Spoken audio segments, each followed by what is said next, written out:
you ever killed someone? Your training will tell you that when the adrenaline kicks in, you should compensate. But part of you is not going to believe the training because this kill is personal.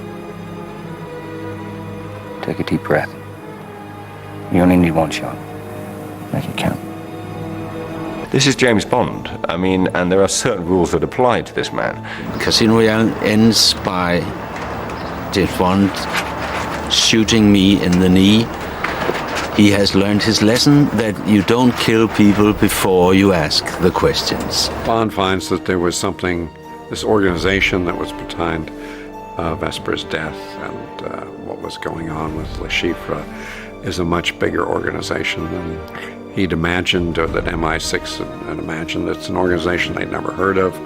It's very much in the background, but it's very powerful. And Bond has to come out and deal with them. You look like hell. When's the last time you slept? Vesper's boyfriend, Yusuf Kabira, the one who was abducted in Morocco, the one she was trying to save, his body was washed up on a beach in Ibiza. His wallet and ID were in his pocket. Oh, that's convenient. Quite. Which is why I did a DNA check on a lock of his hair found in Vesper's apartment. It's not him. A lock of his hair. I wouldn't have thought Vesper the sentimental type. Well, we never really know anyone, do we? I wouldn't touch this unless I could explore the character of this person. It would have no interest to me. In Casino Royale, he sort of started off as a sort of military machine who was kind of hell-bent on destruction. And, of course, he met Vesper, who stopped him in his tracks. And he opened up emotionally to her and fell in love and was actually considering giving it all up to try and have a normal life. And with her death and her betrayal, that he totally shuts down emotionally. I need to know that I can trust you. And you don't? Well, to be a pretty cold person who didn't want revenge for the death of someone he loved. You don't have to worry about me. I'm not going to go chasing him. He's not important. And neither was she. He's a kind of loose cannon in her eyes, and has to prove, really, that he is somebody that she can trust, and who trusts her. This movie is about the conflict he has, the personal conflict within him, versus the challenge to go out and find out who was behind it. As far as he's concerned, he's the best at what he does, and he's the best, and nothing can stop that. What I've always liked about it, and what certainly comes through in the Ian Fleming books, is that here's a man who believes that and all the time gets knocked back. And it's how he deals with that that's interesting. How he deals with adversity, how he deals with being put down, because he does get put down. I heard a rumor you'd gone native. Felix, to get us. Yes, it is. You know, I was just wondering what South America would look like if nobody gave a damn about cocoa communism. So it impressed me the way you boys have carved this place up. I'll take that as a compliment coming from a Brit. Are you sure you're playing with the right side? Regimes change once a week down here. Mandrano will be no dirtier than the next guy. Oh, you see, that's what I like about U.S. intelligence. You'll lie down with anybody. Including you, brother. Including you. Dave Lee, welcome to Film 24 to both of you. Now, you're two of our foremost Bond historians. You've co-authored many books and magazines about 007. So taking us up to the point of Casino Royale, how do you think the franchise has evolved over the years? They know how to reinvent themselves every few years. And, you know, I used to speak to Cubby Broccoli about this, his philosophy of how to make Bond movies, and he knew. He was not very defensive. He'd say, you know, once in a while we'd come up with one that just doesn't work very well. It goes too over the top, or something was lacking in it. But he always listened to the fans. And for example, after Moonraker came out, it made a lot of money in 1979, but the pure hardcore fans thought it was too silly, too juvenile. So he brought it back to earth, and he tried to constantly reinvent the series, which is something they're doing today. Friend of yours? I don't have any friends. The last film left off where Bond is losing someone he loved and felt betrayed. And it's interesting if a man who takes other people's lives suddenly loses someone and experiences someone else's death and feels betrayed and felt that love for that person. So it gives us the perfect opportunity in Quantum of Solace to jump into a more emotional journey of Bond and, you know, in a sense, go deeper within Bond Well, oddly, right now, you're the only person I think I can trust. That is odd. But I guess when one's young, it seems very easy to distinguish between right and wrong. But as one gets older, it becomes more difficult. The villains and the heroes get all mixed up. I was sorry to hear about Vesper. I think she loved you. Right up until the moment she betrayed me. She died for you. Why did you really want to see me? It took a lot of guts to reinvent this franchise for Daniel Craig, and the reason for that is Die Another Day, the last Pierce Brosnan movie, was an enormously successful film financially, but it had run out of steam creatively in the minds of a lot of people. So they, by no means was this series broken financially. People would have still paid to have seen it, but they have pride. They went back and they took a big risk, and it worked. Yeah, and it's lasted over 45 years for one major reason: pure entertainment. If you're going to go and see a James Bond film tonight, you almost guaranteed you're going to get your money's worth out of that movie. And there's not a lot of films can do that, and that's why they've survived. We didn't settle on a price. Make me an offer. We can work it out later. Over drinks. Dominic didn't give you any trouble, did he? No.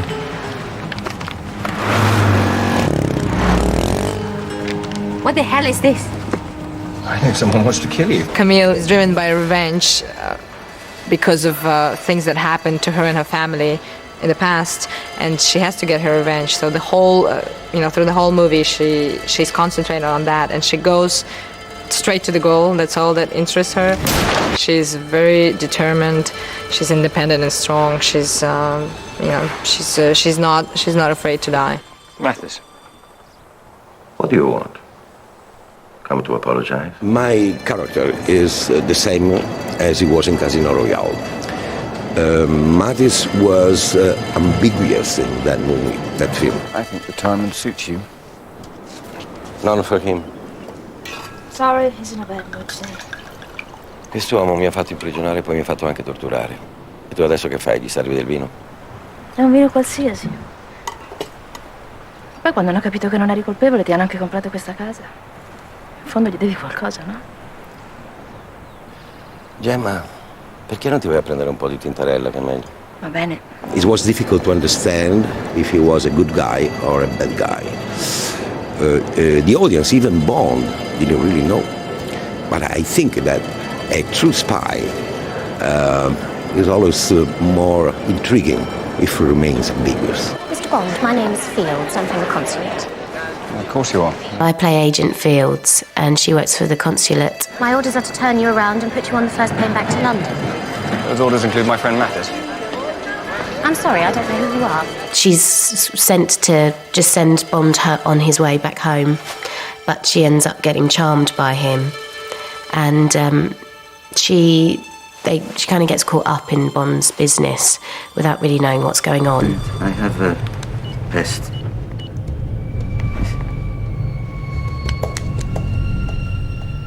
You have any idea who that is?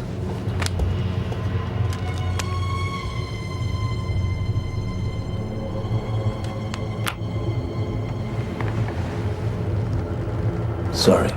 There's a parallel between Felix and Bond in that they both share a common sense of right and wrong, not necessarily based on an institutional idea of it, but based on their own sense of morality. And so in that way, there's a bonding between them.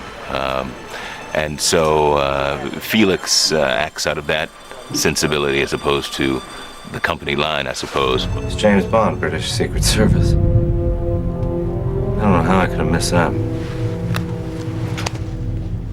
I will need you to get rid of him for me. Yeah.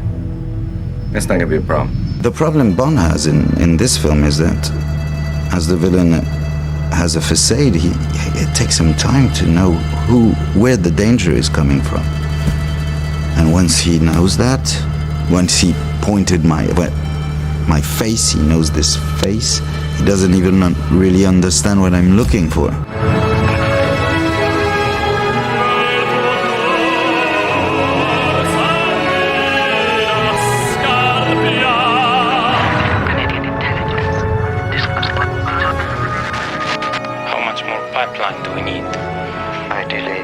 2,000 kilometers.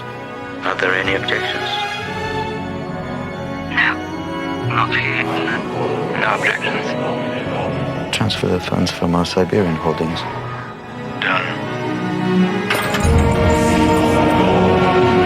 What did the Americans do? Well, the CIA doesn't care about another dictator as long as they get their end. But when they find out that they've been duped? I'm working on that. I'm still not sure that the Tierra project is the best use of Quantum's time. Perhaps we should shift our focus to the Canadian. This is the world's most precious resource. We need to control as much of it as we can. Bolivia must be top priority. Can I offer an opinion? I really think you people should find a better place to meet.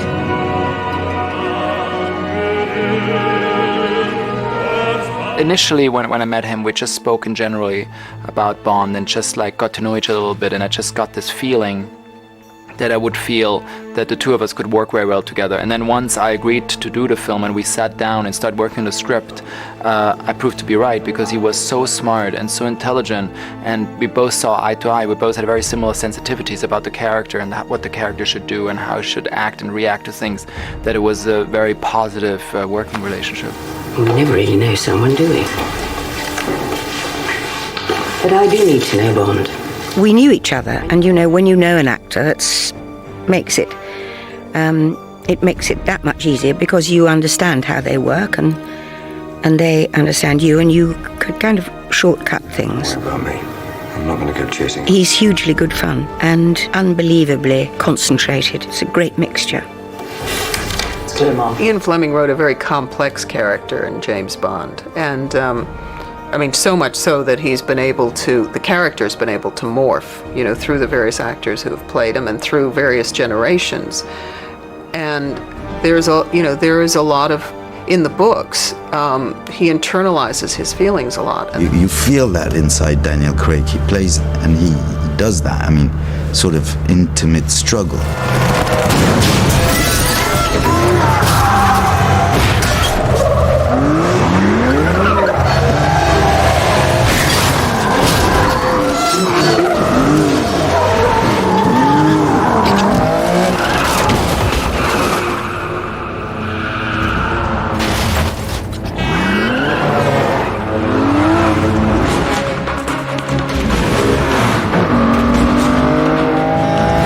The interesting thing about Craig coming back as Bond is that he does do something like 90% of the stunts.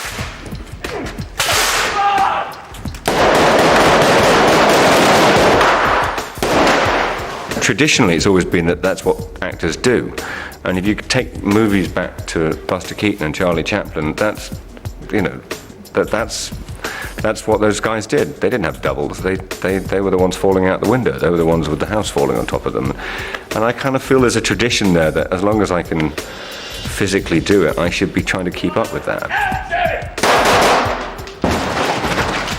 The younger people who go to see the films more than us will appreciate the fact that this is the guy up on the screen and he's doing it, he's a cool guy as an actor as well as the character. I'm doing a lot of stunts by myself. I have Nikki who's my double, but I have to do all the same thing, and it's incredible how it always starts with me saying, oh, there's no way I can do it. I look at it, I'm like, okay, I can't do it, and I end up doing it. We did this very difficult scene on the boat. It's this big action scene where I was again scared because I had to do certain stunts, and he really encouraged me. He said, look, you're gonna be so happy after watching it, and you're gonna be so happy you did it by yourself. And he was right. He also helped me overcome my fear.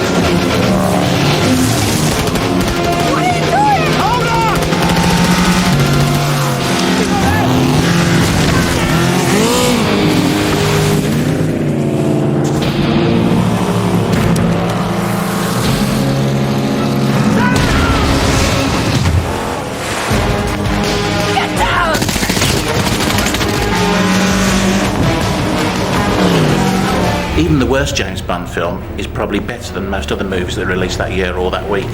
There's something about it, the quality of the money spent is there on the screen, and you're being entertained.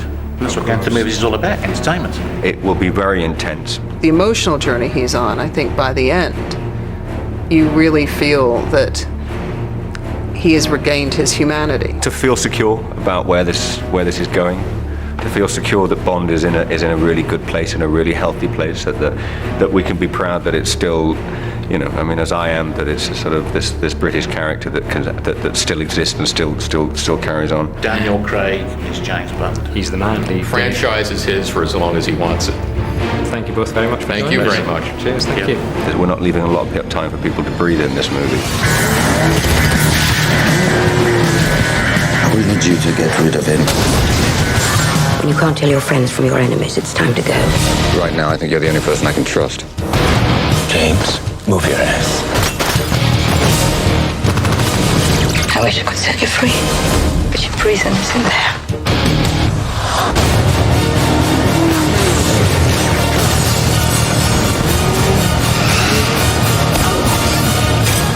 You don't have to worry about me.